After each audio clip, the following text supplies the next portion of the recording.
15절입니다. 자, 6장 13절. 다리오 왕의 조서가 내림에 유브라데 강 건너편 총독 다뜨네와 스달보스네와 그들의 동관들이 신속하게 준행하니라.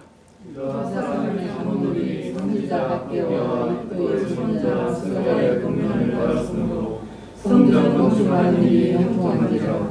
이스라엘 하나님의 명령과 바사왕 고레스와 다리오와 아닥사스다의 조서를 따라 성전을 건축하는 일을 끝내되 같이 다리오 왕 제6년 아달월 3일에 성전 일을 끝내니라.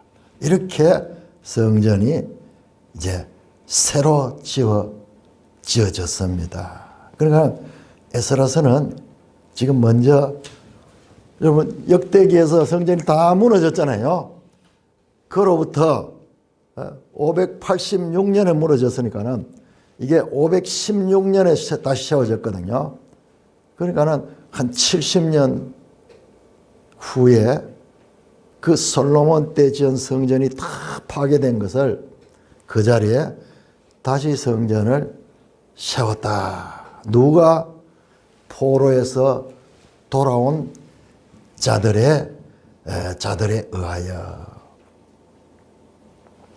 자, 여러분, 제가 처음부터 영상을 한번 떼어주시기 바랍니다. 우리가 지금 공부하고 있는 이 에스라서와 그 다음에 에스라가 끝나면 뭐가 나오냐 하면 학계가 나와요. 학계. 방금 나왔죠? 선지자, 학계 선지자 나왔죠? 그 다음에 다시 느헤미야가 나옵니다. 그럼 순서를 한번 보세요. 자, 에스라가 끝나면은 이제 학계가 나오고, 학계는 짤막하죠. 예. 그러니까 이 학계 선지자가 말한 학계는 2장까지 있는데, 여러분 성경 한 권을 이해할 수 있는 거예요. 이 학계가 아까 방금 했듯이 뭡니까? 성전 건축이 중단됐을 적에 하나님께서 그 학계 선지자를 통해서 중단된 자들에게 하나님의 말씀을 전하면서 성전을 다시 재건할 수 있도록 했는 내용이 학계서예요. 학계서를 읽으면은 이런 배경을 가지고 읽으면 이해가 되는데 그거 없이 읽으면 갑자기 막 나무라고 빨리 막 그 건축하라고 하고 막 이카는 이 내용을 이해를 못하는 거예요. 자, 그 다음에 학계가 끝나면 뭐가 느헤미야가 나와요. 느헤미야. 우리 성경에는 에스라 다음에 느헤미야 나옵니다. 이 책이 두 권으로 되어 있는데 여러분 우리 지도책을 한번 봅시다. 지도책 제일 끝에 보시면은 저는 여러분들에게 뭘 가르치고 싶나? 성경을 가르치고 싶은 거예요. 내가 멋진 설교를 하는 것이 아니라 여러분들에게 뭐 도움이 되는 무슨 위로의 말씀, 오늘날 설교가 그런 식으로 잘못 적용이 되니까는 사람들이 분별력이 없는 거예요. 성경을 가르치고 성경을 바르게 성경을 통해서 여러분들이 깨닫고 판단할 수 있도록. 자, 저 뒤에 보시면은 393쪽에 보시면은 392쪽, 393쪽은 성경, 랍비 정경, 70인경, 가톨릭 구약 성경 뭐 이런 식으로 크게 세 개의 성경책을 지금 소개하는데 그 먼저 랍비 정경하는 것을 24권 랍비 정경하는 이게 히브리어 성경이에요. 히브리어 성경. 그래서 랍비 정경은 24권으로 되어 있다고 되어 있죠. 24권. 자, 293쪽에 보세요. 293쪽에 가면은 랍비 정경 끝에 가면 역대기가 나오고 그 역대기 바로 앞에 에스라 느헤미야 나오죠. 에스라 느헤미야 두 개 붙어 있어요. 에스라와 느헤미야가 한 권의 책이에요. 한 권의 책. 우리 성경에는 이렇게 에스라 느헤미야 두 권으로 나눠놨는데 이게 한 권의 책이에요. 이게 한 권의 책이라는 것을 이해하는 것이 나중에 우리가 에스라 느헤미야 전체를 볼 때 이해하는 것이 너무나 중요하다는 것을 제가 발견했기 때문에 이 이야기를 먼저 하는 거예요. 자, 여러분 이 성경이 제가 가지고 있는 히브리 성경입니다. 히브리 성경. 무슨 말인지 모르겠죠? 여기에 에즈라, 느헤미야. 영어로 해놨네요. 에스라, 느헤미야. 한 권으로 돼요, 한 권. 끝이 없어요. 끝이. 우리는 에스라 끝나고 느헤미야는 그거 없어요. 같이 연결돼 있어요. 같이. 이게 원래 히브리 성경은 이렇게 되어 있다.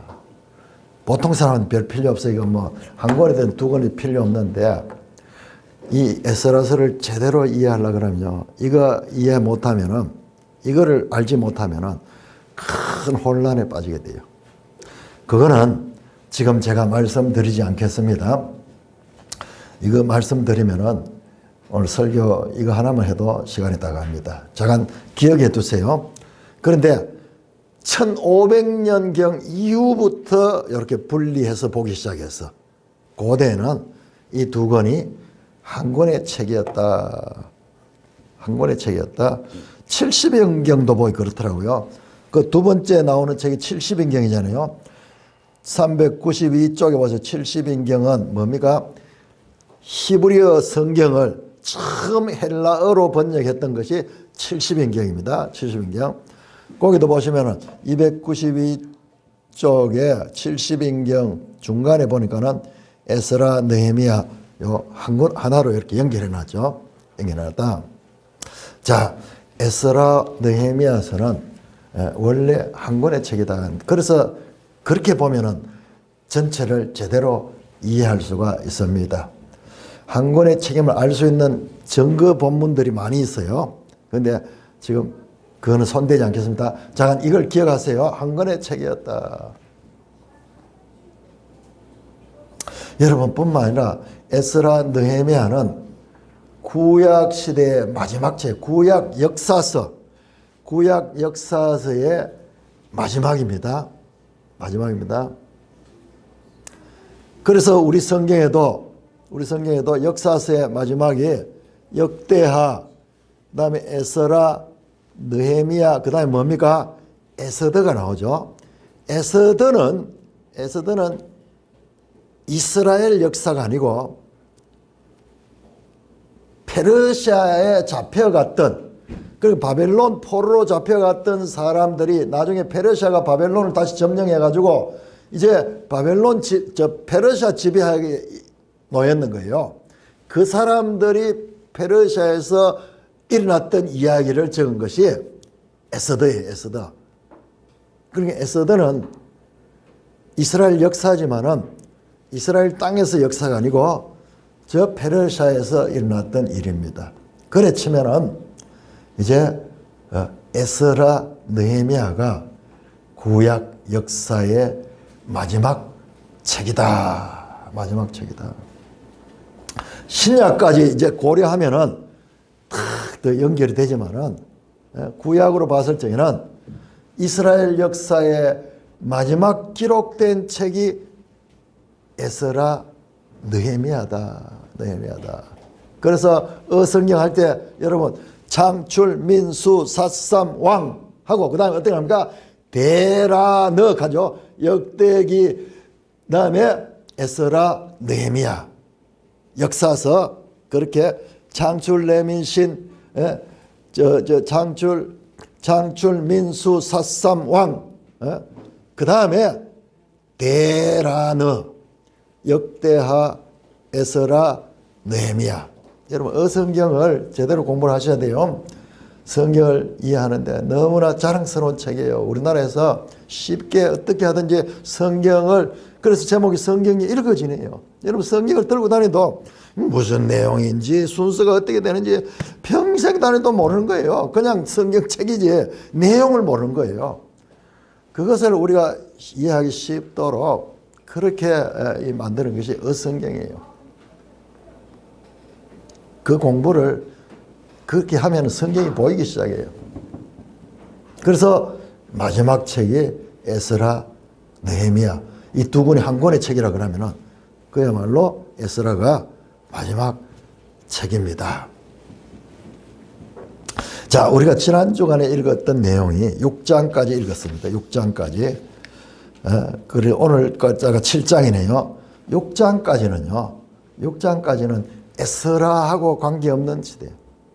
에스라는 아직 등장도 안 합니다. 6장까지는 에스라가 없습니다. 여러분 7장에 보세요. 7장에 비로소 에스라가 등장. 7장 1절에 일 후에 바사왕 아닥사스다가 왕위에 있을 때 에스라라 하는 자가 있었다. 그러면서 에스라를 쫙 소개합니다. 그래서 사실상 에스라가 등장하는 내용은 7장부터예요. 그러면 지난 주간에 읽었던 1장에서 6장까지는 에스라 시대가 아니고 에스라보다도 80여 년 전에 이야기예요. 에스라보다도 80년 전에. 여러분 바벨론 포로에서 돌아왔던 사람들의 이야기예요. 그래서 6장까지 뭡니까? 돌아왔다가 어려움 가운데 성전을 이제 완성했다. 아까 봤죠? 성전을 완성하는 이야기가 6장까지예요.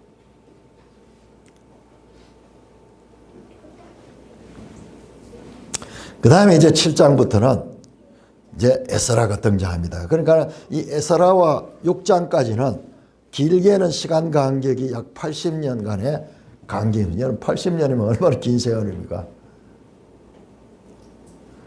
자, 역대기의 저자가 누군지 확실하게 알 수 없습니다. 왜냐? 책에 누가 저자를 안 나오니까. 그러나 유대인들은요, 역대기의 저자가 에스라라고 이야기를 합니다. 제 생각에도 그런 것 같아요. 그리고 에스라서의 저자도 에스라라고 생각합니다. 그러니까 보세요. 자, 1장 1절 한번 보세요. 1장 1절, 에스라 1장 1절이 역대기 마지막 내용과 에스라 1장 1절이 동일한 말씀이에요.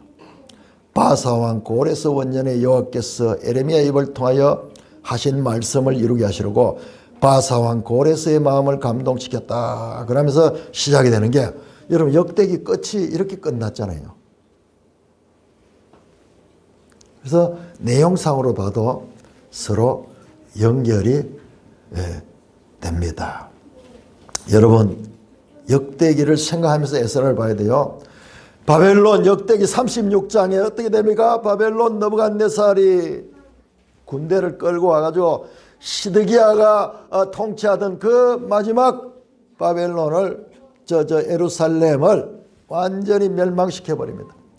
왕을 포로로 잡아가고 왕의 자녀들을 죽이고 왕의 두 눈을 뽑고 그 다음에 예루살렘 성을 무너뜨리고 성전을 불태우고 성전에 있는 기명들을 전부 바벨론으로 옮기고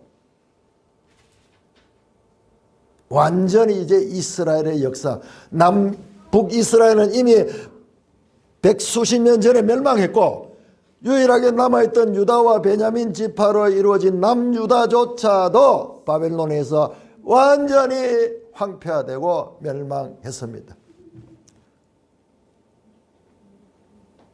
이제 이스라엘 역사는 송두리째 끝이 났습니다. 실제적으로 끝이 났어요. 왕조가 더 이상 왕의 이름이 안 나옵니다.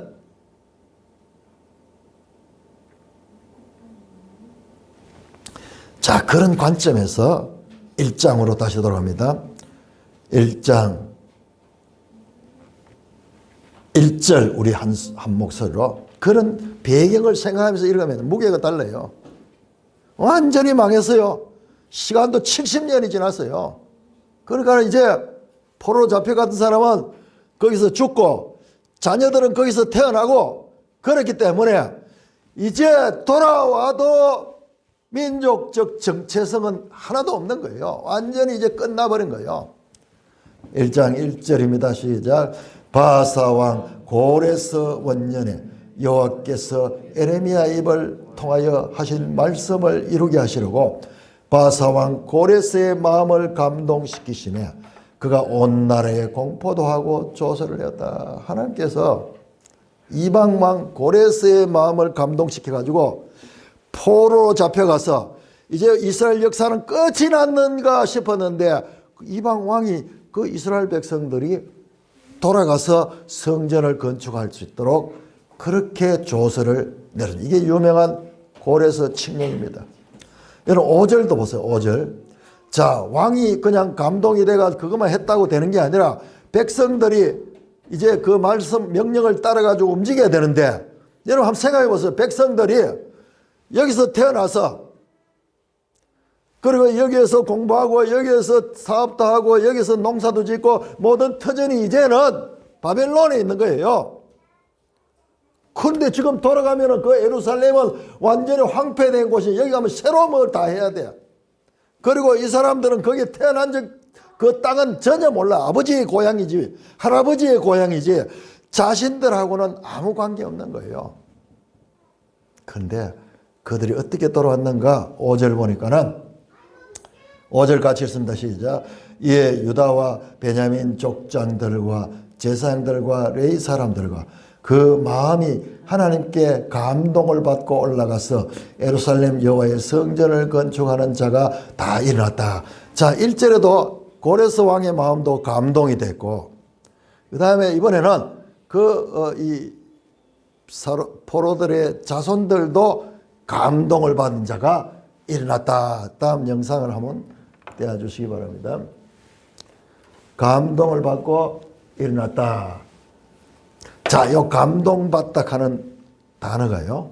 단어가 우르하는 단어. 우르. 영어로 보면 이게 뭐냐 그럼 awake예요. awake. 뭐 wake, rise 뭐 여러 가지 뜻이 있는데 가장 큰 뜻이 awake입니다. awake.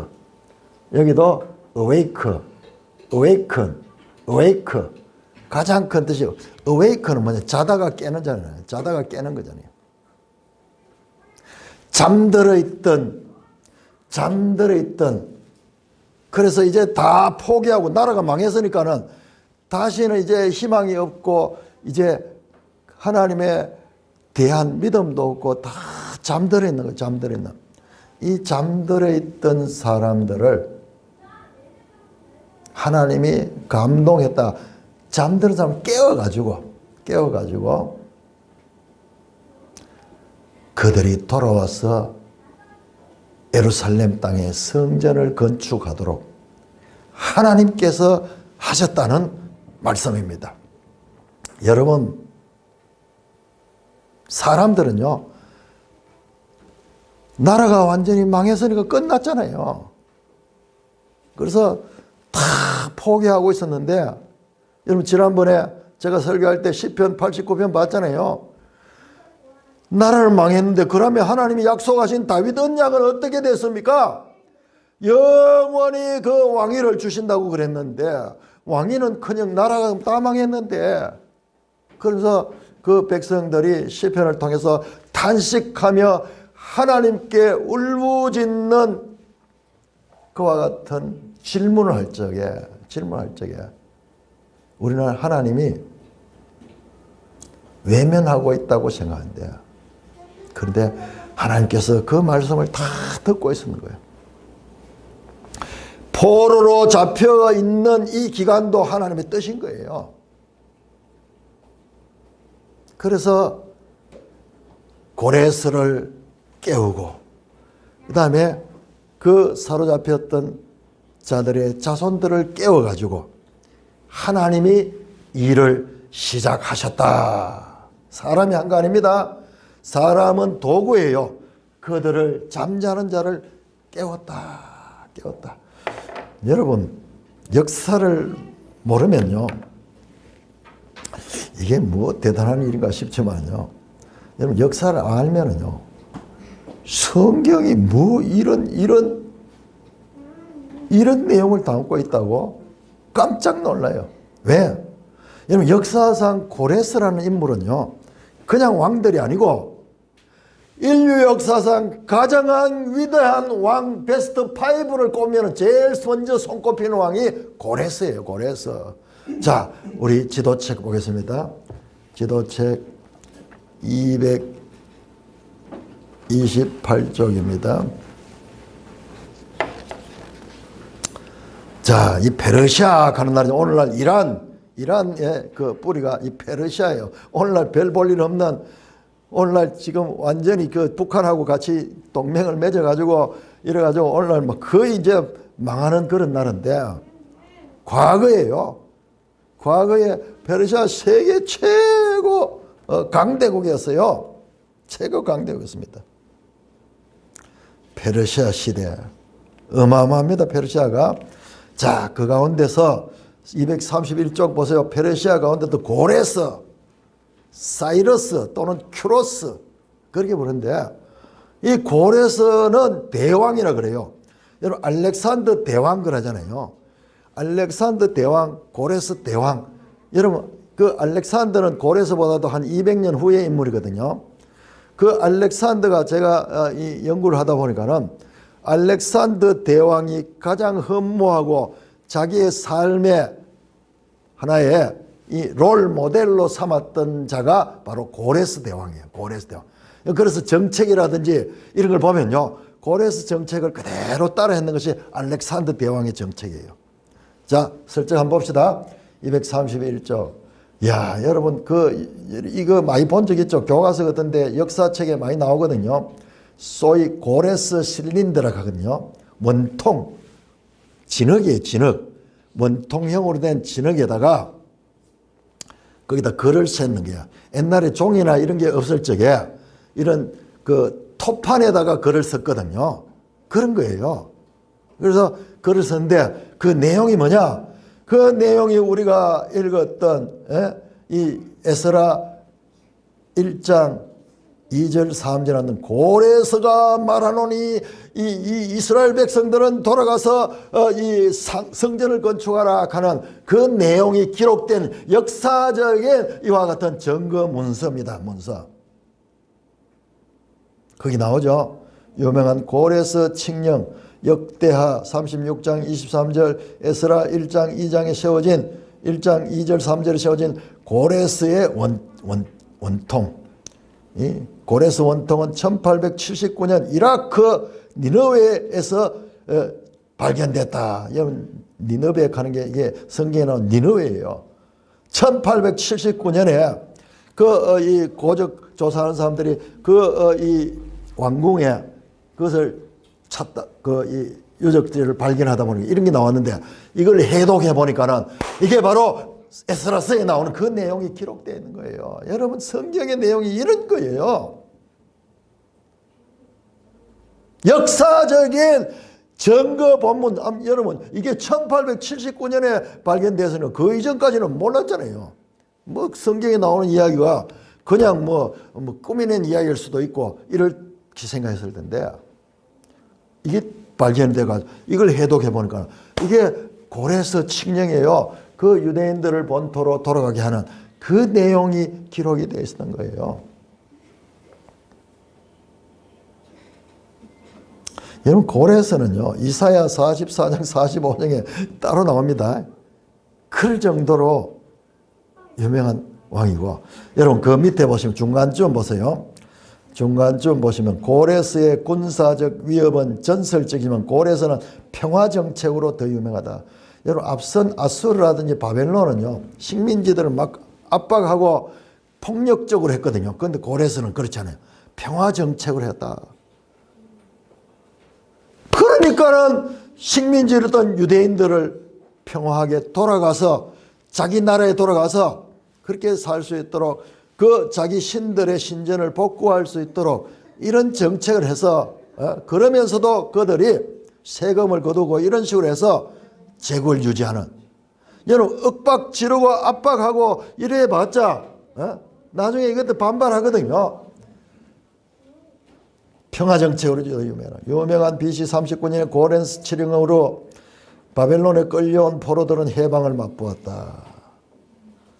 그러면서 지금 이 내용이 나오는 거예요. 야, 그 다음 여러분 232쪽 한번 보세요. 232쪽. 여러분 이 고대의 지도를 한번 보세요. 이게 페르시아라는 쪼매단 나라에서 시작해가지고 메대를 점령하고 그 다음에 저 서쪽으로 오늘날 터키까지 점령하고 그 나오는 4대 에베소 화살표 끝에 보세요. 소아시아 7교회가 있는 그 지역이네요. 자, 남쪽으로는 어디로? 남쪽으로는 바벨론을 점령하고 그 다음에 유다 예루살렘까지 다 점령하고 아라비아 저 드단까지 점령했네요. 이렇게 넓게.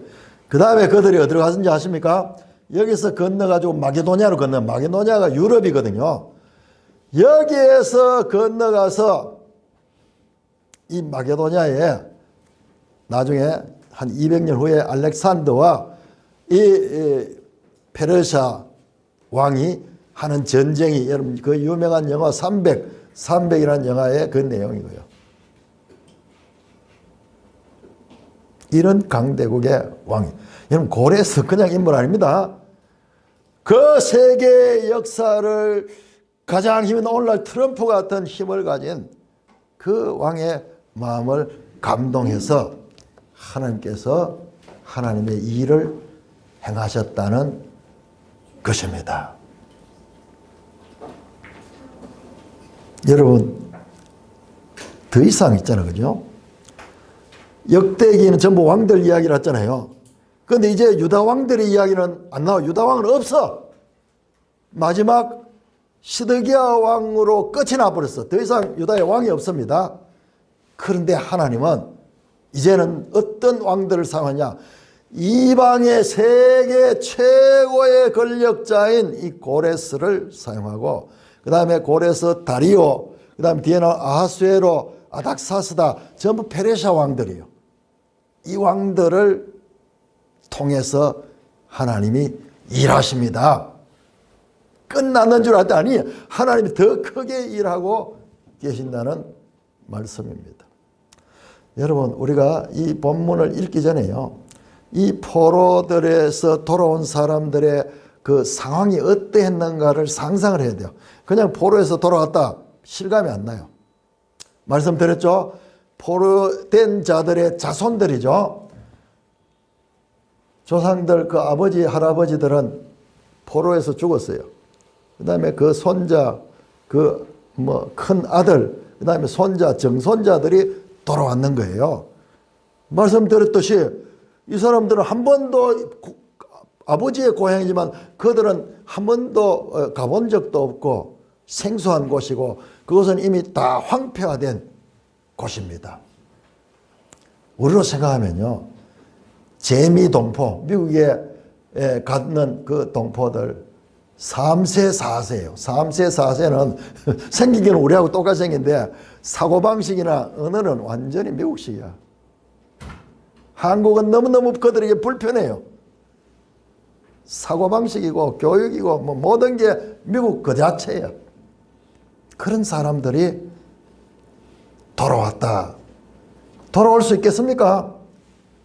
돌아가면은 예를 들어 우리나라 같이 지금 미국에서 돌아오면 그래도 한국 사람들이 살고 있는 땅이니까는 돌아와서 뭐 적응할 수 있지만, 근데 이 사람들은 돌아가면 거기 아무것도 없어. 황폐, 황무지야, 황무지. 70년 동안 폐허로 버려져 있어. 거기에 들짐승이 그 살고 성은 무너지고 형편없이 사람이 살지 못하는 그런 곳이 돼서 폐허가 돼서, 그런데 이 기득권을 버리고 거기 가서 어떻게 산단 말이야. 그런데 하나님이 감동하시니까는 그들이 돌아와서 성전을 건설했다는 이야기가 에스라 1장에서 6장까지의 내용이었습니다. 말씀드렸듯이 거기에는 예루살렘 쪽에는 사람 살지 않고 바로 예루살렘 위에 사마리아 쪽에, 자 지도 다시 한번 보십시다. 지도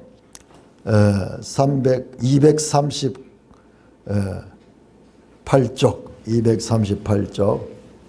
그러니까 이 성경을요, 일단 많이 읽어야 되지만은 목사들은요, 이 성경을 성도들에게 역사적 배경을 가지고 이렇게 가르치는 일에 전념해야 돼요. 자꾸 듣기 좋은 이야기, 뭐 평화하고 화해하고 뭐 말을 어떻게 하고 이런 인간관계를 위한 그런 내용은 목사들이 안 해도 세상에서 많이 학교 선생님도 가르치고 뭐 그렇게 되는 거예요. 목사들은 성경을 바로 가르쳐야 돼요. 그래서 성도들이 성경을 알고 성경적 사기관, 가치관과 세계관을 가지고 그렇게 세상을 볼 수 있기 위해서는 여러분 얼마나 공부를 해야 되는지 몰라요. 자, 238쪽 보세요. 유대인 포로들의 귀환. 지금 이 내용이에요. 자, 그 화살표를 끝에 보세요. 저 지그로스 산맥에 있는 수산, 여기가 그 당시에 페르시아의 수도였습니다. 거기에서 이 사람들이 이제 예루살렘으로 돌아오잖아요. 자, 거기에 이 말풍선에 보시면은 BC 537년, 그 다음에 522년에 세스바살과 수룹바벨이 각각 유대인 포로들을 이끌고 귀환했다. 이것도 잘못됐어요. 유대인 포로들의 자손들과 함께 돌아왔다. 목적이 있어요. 성전을 건축하기 위해서. 성전을 건축하기 위해서. 포로들 아니에요. 포로들 됐던 사람들의 후손들을 끌고 왔다. 자, 여러분, 이 두 번째 보시면은요, 두 번째 화살표 중간에 있는 거 보시면은 이제 에스라가 나옵니다. 에스라가 일단의 유대인들을 이끌고 예루살렘, 이건 두 번째예요. 2차 포로. 그때 언제입니까? BC 458년. 자, 1차는 537년이 537년. BC 537년. 2차 이 에스라가 올 때는 458년에 약 80년 이상의 간격이 있습니다. 그래서 지난주 우리가 읽었던 내용은 1차 포로 귀환자에 관한 내용입니다. 자, 239쪽을 보세요. 자, 이들이 돌아올 적에 이 가나안 땅입니다. 예루살렘이 있는 이 지역의 땅에는 그 보라색 있는 이 땅으로 돌아오는데, 보라색 여기가 예루살렘이잖아요. 그 바로 위에 사마리아 있죠. 사마리아. 이 사마리아에 사람들이 살고 있는데, 말씀드렸듯이 사마리아가 북왕국의 수도였거든요. 여기에 외국인들이 다 와가 살고 있는 거예요. 대표적으로 거기에 중간에 보시면은 느헤미야의 대적인 사마리아의 총독 산발랏. 이 사마리아 사람들이 주로 돌아온 유다 사람들을 방해하고 공격했는 게라 대를 두고, 지금 느헤미야죠. 느헤미야 시대와 마찬가지로 제가 돌아온 사람들은 다 이 사마리아에 의해서 공격을 받은 것입니다. 자, 여러분 이걸 알면요, 신약 성경 복음서를 읽으면 사마리아 사람들을 유대인들이 아주 꺼려하잖아요. 요한복음 그 4장에 사마리아 여인이 이 우물가에 있는데 예수님이 거기 찾아가지고 물 좀 달라 그러니까 여자가 깜짝 놀라잖아요. 아니, 당신은 유대인이면서 어떻게 사마리아 여자 나에게 말을 것입니까? 그러면서 깜짝 놀라요. 그 말은 사마리아 사람을 짐승같이 취급하고 유대인들은 가까이 하지 않는 거예요. 그 배경이 바로 이와 같은 역사적 배경이 있는 것입니다. 그런데 여러분, 자, 이 기존 있는 사람들, 이 유다 지역, 이 보라색 지역에는 완전 황폐되어 있어요. 여기에 이제 돌아온 사람들이 여기에서 이제 성전을 짓고 성을 짓고 다시 새롭게 살게 되는데, 그 사마리아 사람들이 계속 방해하는 거예요. 방해하는 겁니다. 자, 에스라 2장 돌아온 사람들 명단이 나옵니다. 에스라 2장 전체가요, 돌아온 사람들의 명단입니다. 돌아온 1차 귀환자들의 명단입니다. 자세하게 명단을 기록했습니다. 총 몇 명 되느냐? 총 64절에 보니까는 온 회중의 합계가 42,360명이고, 그 다음에 종들까지 포함해가지고 한 5만 명 정도 되는 사람들이 1차로 돌아왔습니다. 이 사람들이 와서 성전을 재건했는 거예요. 1장에서 6장은 이 사람들의 이야기입니다. 이 사람들의 이야기인데요. 자, 그런데 돌아온 사람들의 지도자가 있어요. 자, 2장 1절 2절을 제가 천천히 읽어볼게요. 옛적에 바벨론 왕 느부갓네살에 사로잡혀 바벨론으로 갔던 자들의 자손들 중에서 노율받고 예루살렘과 유다의 도로 돌아와 각기 자기의 성읍으로 들어간 자들이 있어요. 돌아온 자들 누구냐? 곧 스룹바벨과 예수아와 쭉 이름이 나옵니다. 느헤미야 나오는데, 이 느헤미야는 그 느헤미야 아니에요. 같은 이름이지만 성경의 느헤미야가 아닙니다. 느헤미야는 이때보다도 한참 후에 태어난 사람이에요. 대표 인물이 누구냐? 첫째, 스룹바벨과 예수아예요. 여러분, 스룹바벨, 예수아는 이게 여호수아예요. 여호수아. 여러분, 여호수아라는 이름이 많습니다. 이게 예수아, 예수님의 이름이 예수아예요. 여호수아 같은 이름, 같은 이름. 이게 조금 이 언어만 약간 가면은 여기 예수아로 불리기도 하고 그런 거예요. 예수님이 여호수아예요. 그러니까 구약 성경은 여호수아는 예수라는 뜻이에요. 구원자, 구원자, 자기 백성을 구원한 자. 자, 여기에 보시면은, 자, 3장 8절 볼까요? 3장 8절. 3장 8절 보면은, 이제 이 사람들이 돌아왔습니다. 3장 8절. 예루살렘에 있는 하나님의 성전에 이른지 돌아와가지고 이제 2년이 지나서, 2년이 지난 둘째 달에, 이때가 주전 한 536년경 됩니다. 그때 이제 자세하게 돌아온 사람 명단 나오는데, 스알디엘의 아들 스룹바벨, 그 다음에 요사닥의 아들 예수아. 스알디엘의 아들 스룹바벨. 왜 이걸 자꾸 쓰느냐 그러면요, 같은 이름이 많기 때문에 그 아버지와 그 아들이 같아야지 그 이름인 거예요. 요사닥은 여호사닥의 아들 예수아.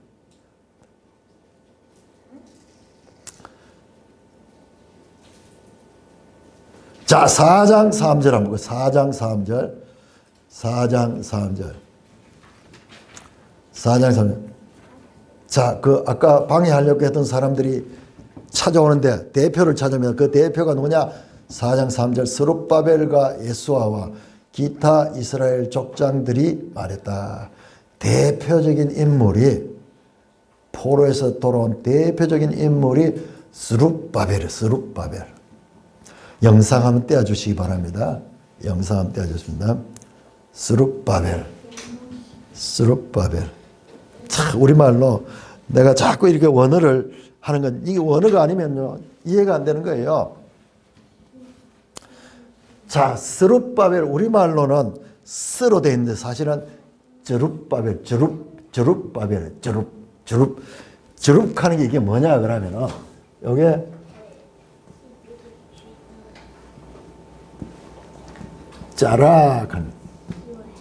짜락하는 것의 원형이 여기 쭈루예요. 쭈루. 여러분, 짜라가 뭐냐 그러면 여기에 영어로 seed, 씨입니다. 씨예요.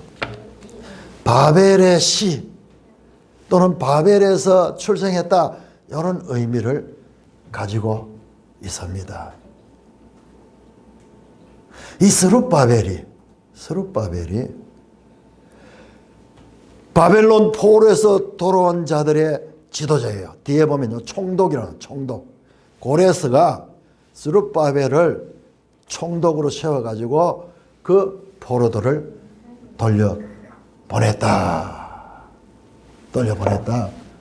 자, 스룹바벨. 자, 보세요. 스룹바벨은 sown in 바벨론. 바벨론에서 씨를 뿌렸다 하는 그런 뜻이다. 그 다음에 설명이 나옵니다. The grand son of king 여호야긴 왕의 손자다. 그리고 lead the first group, the returning exile from 바벨론. 바벨론 포로에서 돌아온 그룹, 첫 번째 그룹의 지도자다. 누구라고? 여호야긴 왕의 손자다. 자, 다시 마태복음 1장으로 돌아갑니다. 마태복음 1장.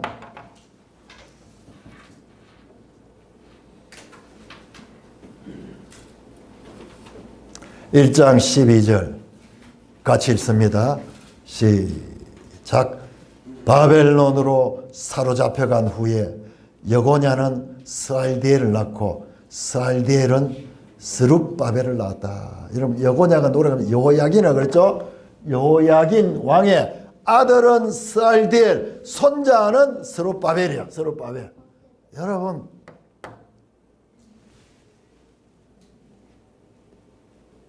유다는 멸망했어요. 그래서 다윗 왕조도 멸망했습니다. 멸망했습니다. 하나님이 다윗 언약을 통해서 영원한 왕위를 약속했지만은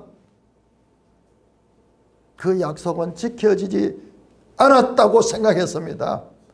그런데 여러분, 제가 말씀드렸잖아요. 마태복음 1장에 사실상 마지막 왕은 시드기야인데 시드기야로 되어 있지 않고 여호냐로 되어 있고 여호야긴으로 되어 있거든요. 그리고 열왕기하 25장, 그 다음에 이 에레미야 52장 마지막에 여호야긴이 포로에서 풀려나는 이야기, 유대인의 왕이라고 되어 있죠. 여호야긴이, 유대인의 왕 여호야긴이 포로에서 풀려났다 되어 있었죠. 그래서 하나님은요, 마지막 왕이 시드기야가 아니고 여호야긴은 석 달간 왕에 있다가 포로 잡혀갔는데, 그 여호야긴이 포로 잡혀가서 놓은 아들이 스알디엘이고 그 아들이 스룹바벨이야. 하나님은 스룹바벨, 바벨론에서 씨를 심었던 자, 다윗의 씨 스룹바벨을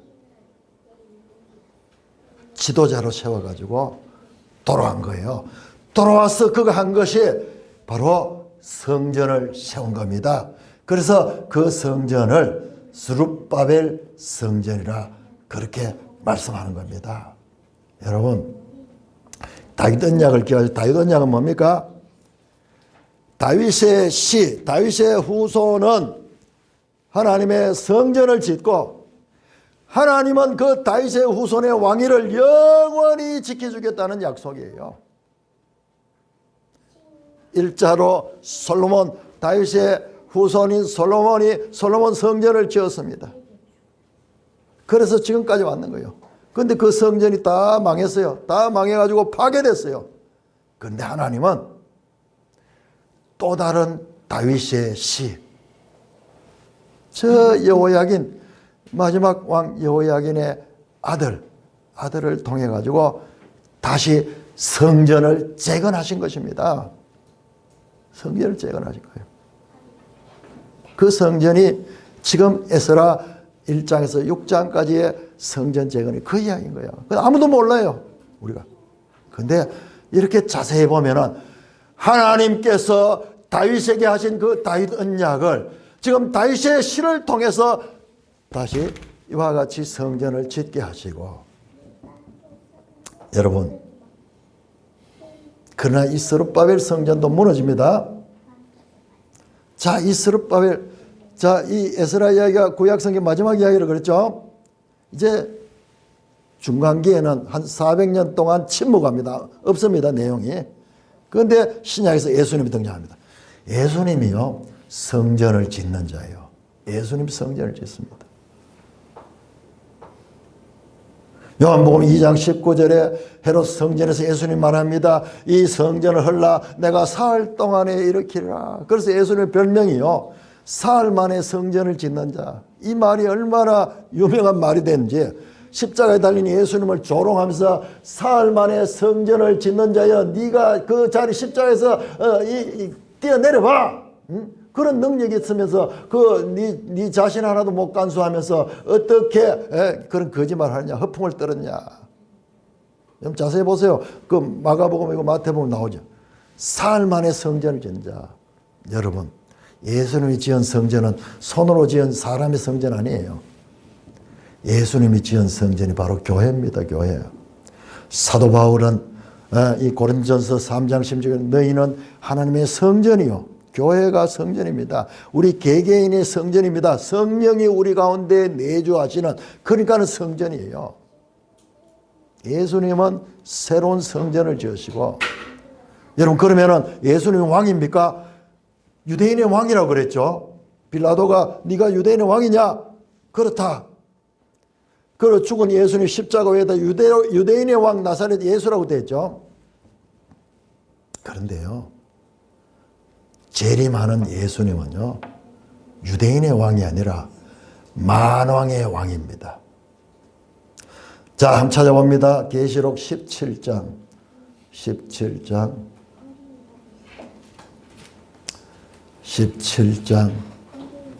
14절 17장 14절.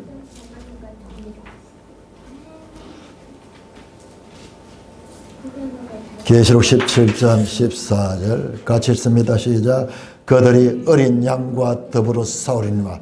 어린 양 예수님입니다. 어린 양은 만주의 주시요 만왕의 왕이심으로 그들을 이기신다. 여러분 19장 19장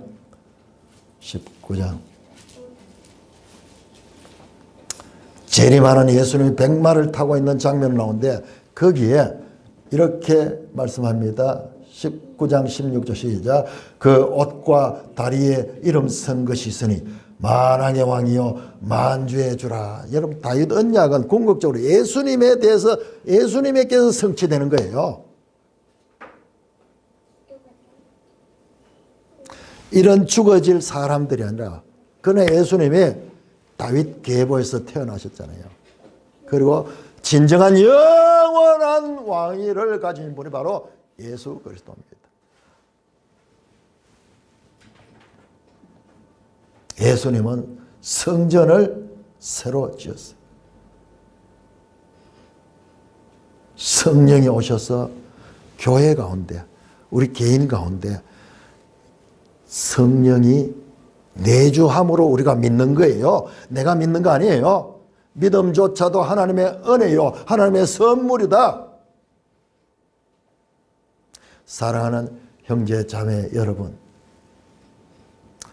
열왕기의 역사와 역대기 역사를 보면은 이스라엘 역사는 바벨론에 의해서 망하고 끝이 났는 걸로 다 생각했어요. 여러분 우리도 지금도 그렇게 생각하는 사람 많이 있어요. 여러분 이런 포로 후기의 이 내용들을 자세히 안 보니까는 그래 되는 거예요. 하나님의 영원한 왕위 보장을 담은 다윗 언약은 어떻게 되었습니까? 지난 시편 89편 봤죠? 하나님 분명히 약속하지 않습니까? 다윗의 왕위가 영원하다고 했는데 어찌 이 나라가 망했습니까?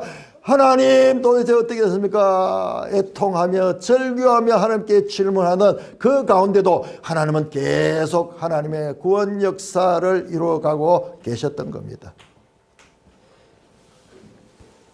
그 포로된 여호야긴 왕. 그래서 열왕기 그 마지막에 25장 마지막에 여호야긴이 포로에서 그 바벨론 포로에서 적석방되는 이야기가 암시적으로 바로 그 이야기였던 거예요. 그래서 마태복음에서는 바로 요시아의 아들 요시아를 대를 이은 왕이 여호야긴으로 나와요. 여호야긴, 여고냐.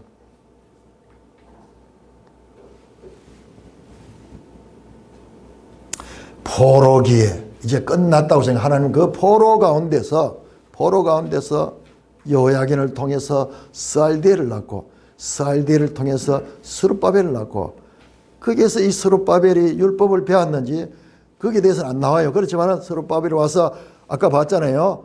그들이 그 사마리아 사람들 와서 도와주겠다 할 적에 단호하게 거절하면서 그들의 정체성을 유지하고 그 제사장 예수아와 두 사람이서 여러분 이 내용들이 자세히 나오는 게 스가랴서와 학개서예요. 학개서. 우리 에스라 끝나면 학개 나옵니다. 그럼 한번 읽어보세요. 그러면 뜻이 확 이해가 돼요. 그거 모르고 읽으면 무슨 말인지 시작부터 막 갈팡질팡한 거예요. 성경이 이렇게 돼 있어요. 이렇게.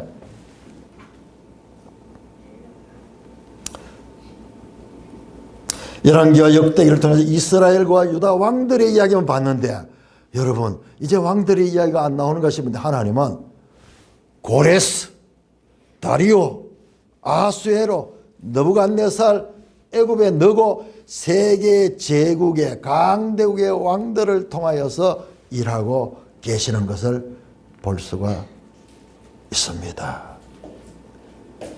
이스라엘 망한 뒤에 이제 이스라엘 왕들이 끝나니까 하나님의 역사도 끝났는 줄 아는데 그게 아니라 하나님은 더 큰 그림을 그리고 전 세계를 통치하고 계시는 것을 볼 수가 있습니다.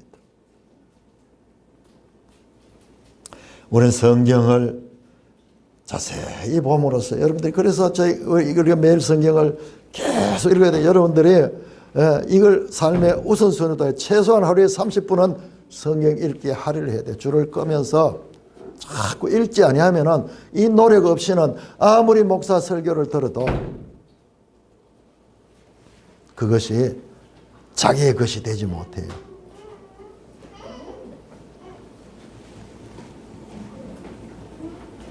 여러분, 역대기 따로, 에스라 따로, 느헤미야 따로, 학개 따로, 스가랴 따로 이런 줄 아는데 여러분, 이 책들이요, 이 책들이 전부 연결돼 가지고 이제 이 책들을 서로 이해할 수 있는 그런 교두보가 이렇게 연결되잖아요. 하나님이 어떻게 일하시는가. 다시 한번 6장 성전이 어떻게 완공됐는가. 방해도 있고 이래가지고 여러 가지 어려움이 있었지만은 결과적으로 6장 14절 15절 6장 14절 15절 유다 사람의 장로들이 선지자 학개와 이또의 손자 스가랴의 권면을 이 선지자의 권면을 따라서 성전 건축하는 일이 형통했다. 이스라엘 하나님 명령과 바사왕 고레스와 다리오와 아닥사스다의 조서를 따라 성전을 건축하며 일을 끝내되 다리오 왕 제6년 아달월 3일에 성전이야. 이게 BC 515년 또는 516년 3월 12일이요. 성전을 다시 세웠습니다. 다시 세웠습니다.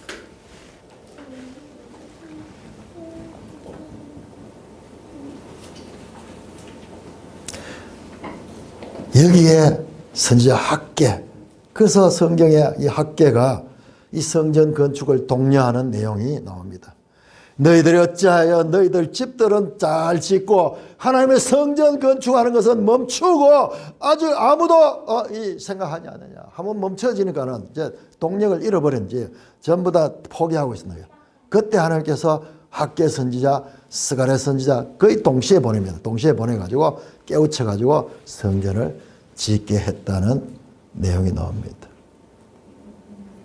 성경을 자세히 읽고 다른 사람들의 말이 아니라 우리 자신이 스스로 기록된 말씀을 통해 하나님의 음성을 들을 수 있어요.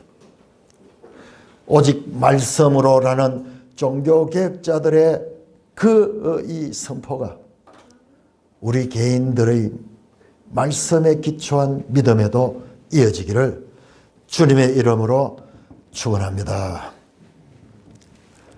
오 하나님 아버지, 은혜를 감사합니다. 하나님께서 우리의 눈높이에 맞춰서 하나님의 구원 역사를 이렇게 자세하게 설명해 줬지만 우리가 깨닫는 것이 둔하고 보는 것이 둔하고 또한 지혜와 지식이 부족하여서 이 성경이 무슨 말인지 알지 못할 적이 너무나 많았습니다. 하나님 아버지, 우리가 말씀을 사모하는 마음을 주시고 끝까지 말씀을 따르겠다는 그 같은 믿음을 주셔서 이 혼란한 시대, 영적 간음과 음행이 넘쳐나는 이 시대 가운데서도 끝까지 주님의 신부로서 주님의 말씀을 따라갈 수 있는 자들이 될 수 있도록 그냥 우리의 의지와 우리의 신념이 아니라 말씀에 기초한 믿음 가지게 하여 주셨어. 만왕의 왕, 만주의 주이신 예수님이 재림할 적에 수여하는 그 영광스러운 하나님 나라에 입성하는데 앞장서서 입성하는 자들이 되게 하여 주옵소서. 그 포로에서 돌아온 자들의 명단을 하나하나 자세하게 기록한 것이 무슨 의미인가? 생명책에 기록될 구원받은 성도들의 명단을 예표하는 명단인 줄 아오니 믿음으로 힘써 이기는 자 되어 생명책에 기록되는 자들 되게 하여 주시옵소서. 우리 주 예수 그리스도의 이름으로 감사하며 기도드리옵나이다. 아멘.